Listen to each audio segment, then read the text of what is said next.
today we are going to be making this bag right here.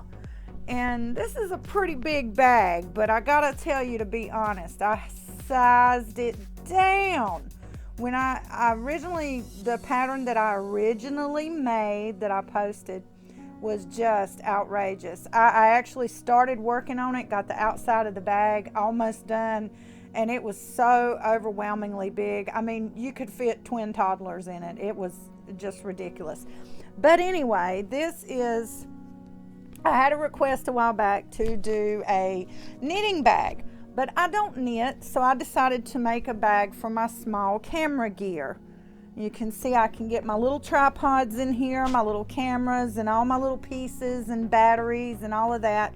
And I'm going to show you step by step how to make it, including the pockets and everything on the inside and the outside.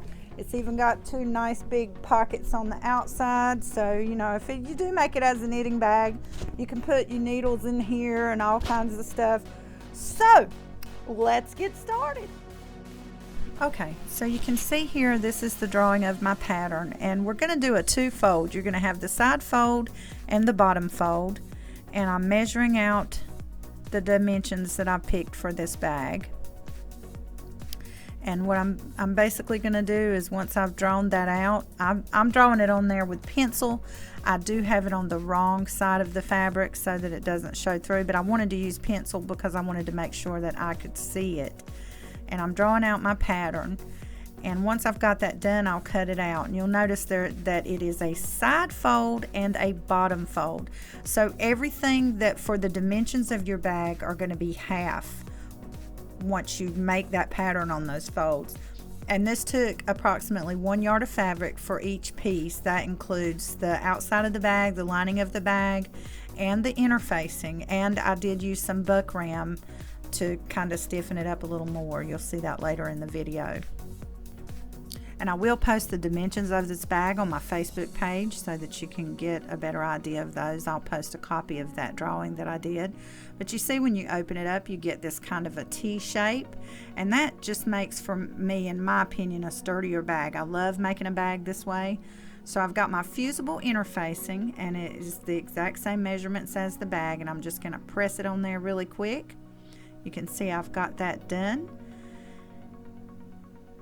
And now what I want to do is I'm going to sew on that buckram, but I'm just sewing it down the middle. I'm not sewing it on the side flaps. I just thought that once I kind of got a feel of the bag, I felt like that's what I wanted to do.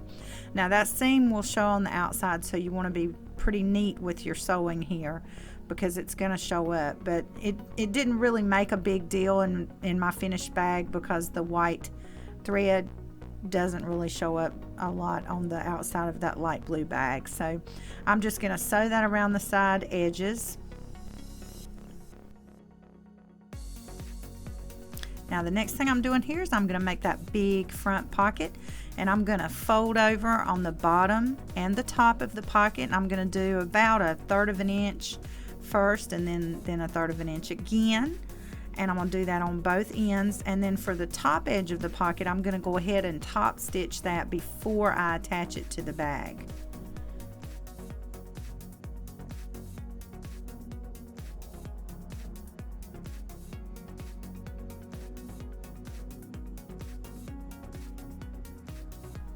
And I did decide to do a double top stitch just because I thought it looked prettier that way, and plus it'll keep that fold over down. And I did 1 stitch along the bottom edge just to make sure that that also didn't kind of look messy on the inside.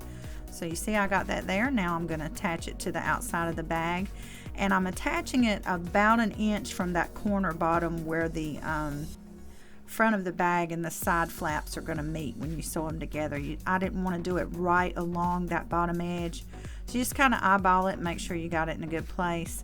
And I'm just going to sew along the 3 sides, leaving the top open. Don't sew that.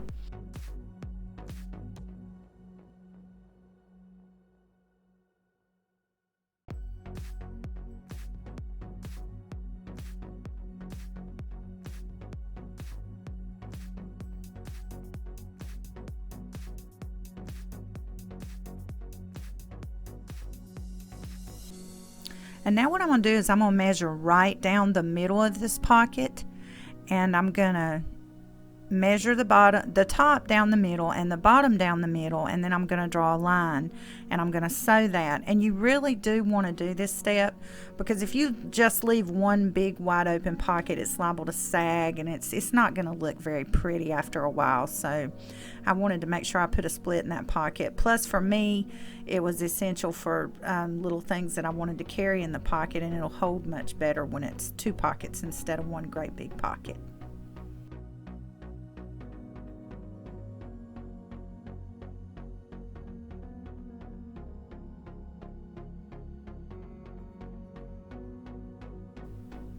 So there you have it. We got two nice pretty front pockets there. And now I'm just gonna fold over each side of the bag. That's the two side flaps and the front and back. And I'm gonna fold them over about an inch, maybe 2/3 of an inch, and just make sure that they're folded over, because that's gonna make the process easier if you do a drop-in lining. Unless you want to turn the bag, then you won't need to do this step. So then I'm gonna meet all four of these corners together. You know, you're going to do one flap, sew it to the back and the front of the bag, and do that on each side, and then you'll have the bag all constructed.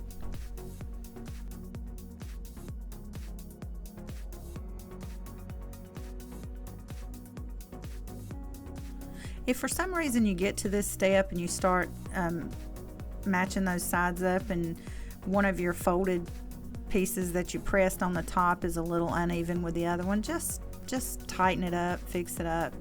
You know, that's all you got to do, because life ain't perfect all the time, and sometimes you don't match them up right, but you can always fix that while you're doing this process.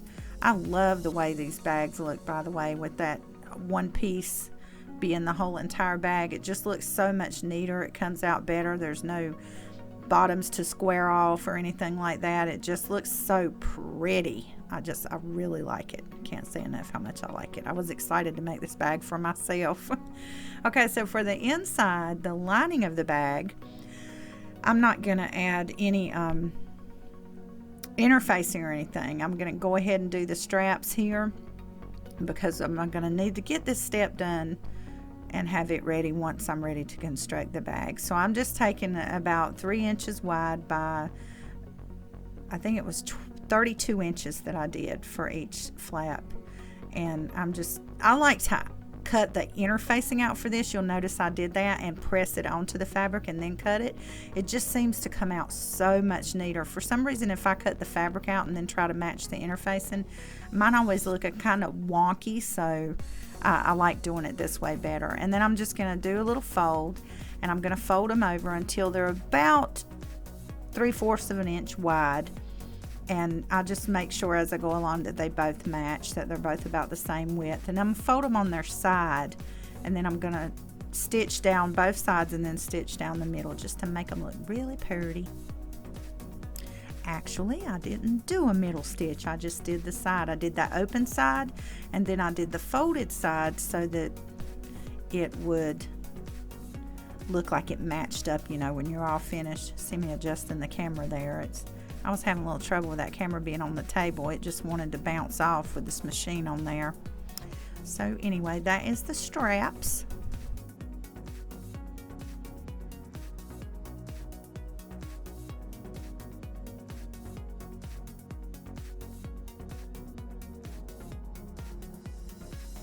And this is just an easy way of doing it without having to turn them and driving yourself insane trying to get those straps turned. Okay, so here are the pockets, and I do apologize. I don't know what happened to the clip of me preparing these inside pockets, but I will explain that a little bit more at the end of the video if you want to watch that. And I'll just kind of explain to you how I did the elastic pocket. This big pocket is just like the one on the outside, except that I decided I wanted to do one pocket bigger than the other. So I didn't measure in the middle.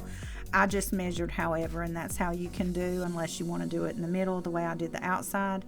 And I am pleating the bottom of this pocket here. I've got the top pinned on, and then I'm going to go to the bottom and pleat it. Just kind of make folds in it and pin it until it matches the width of that side panel there. And you do want to make sure that you sew I guess a hem on the bottom of the pocket before you attach it, because that's going to be a raw edge if you don't close that up.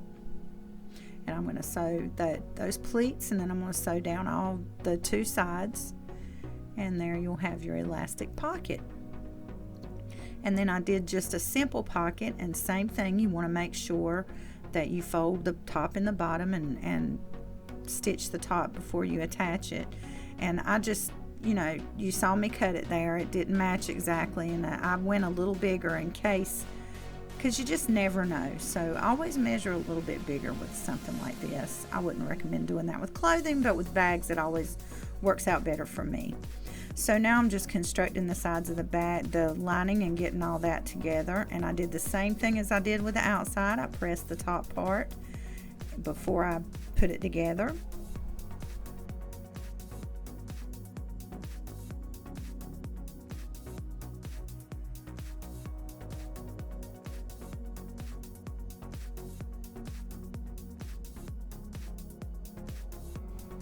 Also, I lost the clip that I made for attaching the straps. I'm also going to explain that at the end of the video. That's really simple. It's not a big deal. And here you'll see that I'm pinning the sides together, matching them up, and I'm going to remove the free arm on my machine and sew all around the top of this bag. But I actually went back in and undid that and changed it later. And I did a blind stitch just because I was not happy with my stitching. I was in a hurry to get this video out for y'all, and I made an absolute mess of the top stitch. But you can still do it this way if you have a machine like this that'll has a feature where you can change the pressure of the presser foot and all that. It works out great. It's just I was in an awful hurry and I made a mess, so I went back in and fixed it. Okay, y'all, I realized as I was editing the clips, let me get some of this mess out of this bag, that there are a couple of clips missing. I don't know why. I used 2 cameras to film the video, and the making of the pockets was actually missing. I really don't know how to go over that again, except that I will explain it in the clips as I'm sewing them on. But I also, putting the straps on was missing, and I don't know why, because I am 100% sure I filmed doing the straps.